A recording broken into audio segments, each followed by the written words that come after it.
Salut à toi, je m'appelle Georges Hébert et bienvenue. Aujourd'hui, petite vidéo sur une foire aux questions. Alors, je ne reçois pas des centaines de questions tous les jours, mais parfois, certains de mes adhérents ou ceux qui sont inscrits à ma newsletter, d'ailleurs le lien est dans la description, me posent des questions et je retiens les plus ou moins pertinentes lorsque je ne réponds pas tout de suite, et je retiens aussi celles qui peuvent intéresser, on va dire, le plus grand nombre. Alors aujourd'hui, j'ai retenu 4 questions pour que cette vidéo ne soit pas trop longue. On commence tout de suite. Donc la première, c'est combien d'heures par semaine dois-je pratiquer la self-défense pour être efficace? Eh bien, j'ai envie de te dire, c'est pas trop le nombre d'heures que tu vas faire en fait qui vont faire de toi quelqu'un de plus efficace. Il est évident que la répétition en fait amène l'habitude, amène les réflexes, et lorsqu'on répète plusieurs fois un geste, on le maîtrise d'autant mieux. Mais ce qui est surtout important, c'est qu'est-ce que tu vas faire pendant ton entraînement et quelle technique tu vas travailler. Si par exemple je parle de la self-défense. Et à ce propos, nous sommes en train de mettre, mon équipe et moi, en place un programme qui va te permettre, entre autres choses, donc dans ce programme il y aura de la self-défense, mais aussi plein d'autres choses, des thématiques sur la survie, le survivalisme, toutes ces choses-là. Et dans cette formation, en fait, ce qui nous a guidés, c'est le fait que souvent tu manques de temps pour ta pratique. Bah, tu as les impératifs parfois familiaux, hein, s'occuper de ses enfants, tu as ton travail en plus, donc c'est pas évident le soir de se motiver pour aller à l'entraînement. Donc ce qu'on va te proposer en fait, c'est dans ce programme, ça fera une partie de cette formation, il y aura un programme où on va t'apprendre en fait, on s'est basé sur la loi de Pareto. On s'est dit, tu n'as pas beaucoup de temps pour bosser, quel type de technique te permettrait en fait de répondre à 80% grosso modo des agressions les plus courantes. Donc en se basant sur la loi de Pareto, on a trié, on a fait le choix d'un certain nombre de techniques que tu vas pouvoir t'accaparer, répéter, et ce sont des techniques très simples à acquérir, donc tu n'as pas besoin de répéter pendant des heures. Donc combien d'heures par semaine tu dois pratiquer la self-défense, et surtout qu'est-ce que tu dois apprendre qui est le plus important. Et nous, on va t'apporter cette réponse en te montrant que certaines techniques de self-défense qui sont faciles à apprendre vont pouvoir t'aider dans 80% des agressions. Voilà, tout ça pour te faire gagner du temps. Donc j'espère que j'ai répondu à cette première question. La deuxième question, y a-t-il un âge pour commencer les sports de combat? Alors j'avais déjà répondu en grande partie à cette question dans une vidéo précédente, je te mettrai le lien en description, mais sache que lorsque tu as un enfant et que tu veux le mettre au sport de combat, ou même si par exemple c'est pour toi, c'est bien de commencer par de la boxe pied-point et aussi une pratique de lutte, de grappling ou de jiu-jitsu brésilien. Pourquoi pas aussi le mix martial art, donc le MMA, qui regroupe un peu toutes ces pratiques. Donc ça, ce sont des bonnes bases lorsque tu es jeune. Lorsque tu es un peu moins jeune, on va dire, et que tu n'as plus trop le temps de reprendre ces activités, passe tout de suite à la self-défense. Si tu as commencé jeune, vers l'âge de 13-14 ans, tu peux passer à la self, en complément soit du MMA et des autres pratiques que j'ai citées avant, ou tout simplement que la self-défense. Pour ceux qui n'ont plus trop le temps, pratique la self-défense. Chez nous, au Krav Maga FEKM, par exemple, tu vas faire de la boxe pied-point, mais aussi un travail technique de self-défense et un gros travail au sol. Donc on a vraiment étoffé cette partie aussi de travail au sol. Donc voilà, un âge pour commencer les sports de combat, il n'y en a pas vraiment en fait. Si tu commences plus tôt, c'est toujours mieux, mais si tu n'as rien fait avant, passe tout de suite, si tu es un adulte ou un adolescent, passe tout de suite à la self-défense. Le Krav Maga, par exemple, c'est quelque chose de très bien. Dois-je porter un couteau pour me défendre? C'est la troisième question que j'ai retenue. Alors, j'ai envie de te dire, c'est une très mauvaise idée. Pourquoi? Parce que non, déjà, c'est illégal, tu n'as pas le droit de porter un couteau sur toi. Deuxièmement, en fait, il va falloir assumer tes actes si tu portes un couteau. Ça peut t'attirer des ennuis, donc notamment au niveau de la justice, mais derrière, lors d'une agression, si tu commences à sortir ton couteau, il va falloir assumer ton acte. C'est-à-dire, est-ce que déjà tu es capable de t'en servir?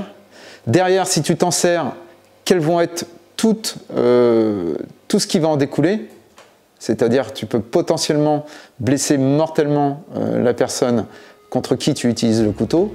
Derrière, les ennuis avec la justice. Donc, pour moi, le couteau, c'est une très très mauvaise idée, sachant que, comme le dit très justement Christophe Jacquemart, il est plus difficile pour un être humain de piquer un autre être humain ou le transpercer avec un outil, donc concrètement avec un couteau, plutôt que de le couper ou de l'impacter. Donc, porter un couteau, si toi tu n'as pas fait en amont tout le travail psychologique et d'entraînement que ça implique, ça n'a vraiment aucune utilité. Je te conseillerais plutôt un stylo bic, par exemple, où là tu vas pouvoir impacter, donc concrètement un impact tool. Il existe des stylos tactiques, pourquoi pas, j'en vois pas trop l'utilité, je trouve ça cher et puis bon, un peu lourd à porter, c'est pas terrible. Je t'avais montré cet outil que j'ai là, j'avais fait une vidéo. Pareil, si j'ai l'occasion, je te mettrai la vidéo à la fin. Donc, ce qui est un brise-vitre et un petit outil de survie, ça, concrètement, c'est un impact tool. Tu peux impacter sans traverser la personne, sans la blesser mortellement. Donc, ça peut être un outil de défense. Voilà. Donc, stylo bic ou ce genre d'outil, pas besoin en fait de te trimballer avec un couteau après avec tout ce que ça engendre. Voilà.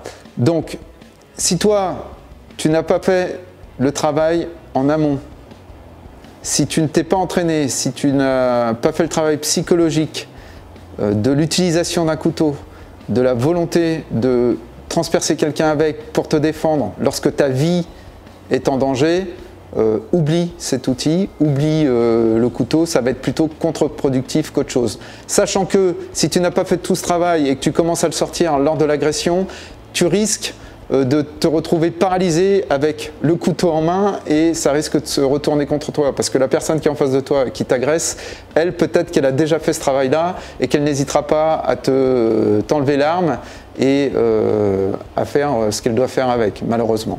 Donc, pour moi, c'est une très mauvaise idée. Le couteau, garde-le pour la cuisine ou chez toi, ça suffira amplement. Il y a bien d'autres outils qui peuvent te permettre de te défendre et qui ne sont pas, on va dire, aussi critiques et dangereux. Ensuite, dernière question que j'ai retenue, donc comment me défendre face à un couteau? C'est souvent la question qu'on me pose à la suite de celle qu'on a vue juste avant. Alors, te défendre avec un couteau, déjà il faut distinguer deux choses, l'attaque et la menace. Une menace avec un couteau, la personne qui te menace avec le couteau n'a pas l'intention de te tuer tout de suite, elle attend quelque chose de toi en retour. Donc, la menace, tu as toujours des possibilités, donc des techniques à faire si tu les connais, ou on te les enseignera dans un stage ou dans une formation si tu le désires, mais il y a toujours quelque chose à faire.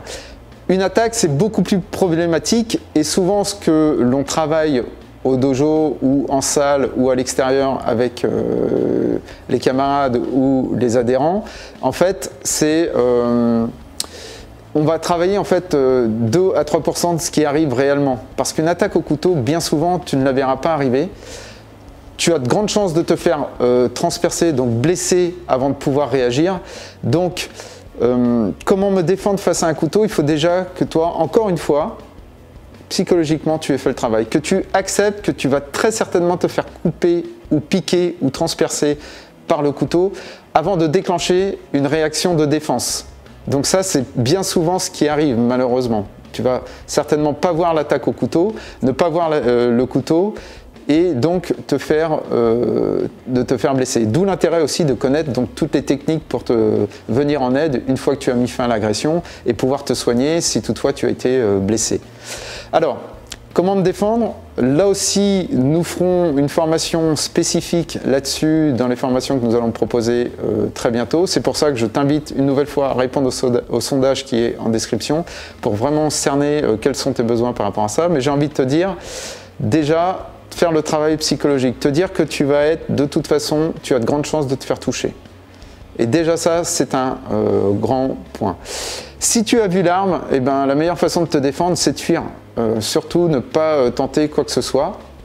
Et sinon, le conseil que j'ai envie de te donner, au-delà des techniques qu'il y a à pratiquer et que je te mettrai moi dans une formation prochainement, tu peux suivre les conseils notamment de la CDS, qui est une école de self-défense, qui dit que face à une arme, un couteau ou un bâton, ta main ne doit pas rester désarmée. Il faut que tu trouves un objet autour de toi pour pouvoir t'en servir comme bouclier, comme arme d'impact, pour répondre à cette attaque au couteau. J'avais fait d'ailleurs une vidéo là-dessus où j'étais agressé en étant assis sur une chaise et je me servais aussi de la chaise comme bouclier. Je te mettrai aussi le lien en description. Voilà, j'essaye de ne pas faire trop long. Ce sont 4 questions qui sont pertinentes, mais tu vois, les réponses ne sont pas faciles. Ce qu'il faut retenir, en fait, c'est que l'entraînement est important. La répétition de tes défenses est importante aussi dans plusieurs scénarios possibles, avec plusieurs scénarios possibles. Bien sûr, tu dois le travailler au dojo, mais aussi, pourquoi pas, chez toi ou dans un environnement urbain, en forêt, en tenue civile, répéter sous forme de scénario les attaques pour répondre en fait à un maximum de possibilités. Et surtout, ce que tu vas travailler est important. Quel type de technique tu vas travailler, sur lesquelles tu vas te focaliser ton entraînement pour que ces techniques en fait deviennent tes bottes secrètes, que tu les maîtrises parfaitement et que tu n'aies pas besoin de réfléchir le jour où tu dois les utiliser. Ça, c'est, on va dire, le fil rouge que j'ai retenu de toutes ces questions. La deuxième, c'est qu'il existe bien d'autres alternatives au couteau, par exemple, pour te défendre, hein, des armes d'impact qui sont en apparence des objets tout à fait anodins, comme un crayon, par exemple, qui peut servir d'arme d'impact, et tu ne risques pas de blesser mortellement l'agresseur et d'avoir ensuite des problèmes avec la justice avec ce genre de choses. Voilà, j'espère que j'ai répondu à tes questions. N'oublie pas le Boost Challenge, le lien est en description, le sondage confidentiel, s'il te plaît, tu me serais d'une grande aide si tu remplissais ce sondage. Le Boost Challenge, c'est pour retrouver ton poids de forme, pour être de nouveau bien dans ton corps et devenir une meilleure version de toi-même. N'oublie pas de liker, de partager la vidéo, de t'inscrire. On se retrouve, nous, dans une prochaine vidéo. Je te souhaite une excellente journée ou fin de journée ou nuit en fonction de l'heure à laquelle tu regardes cette vidéo. Allez, va t'entraîner.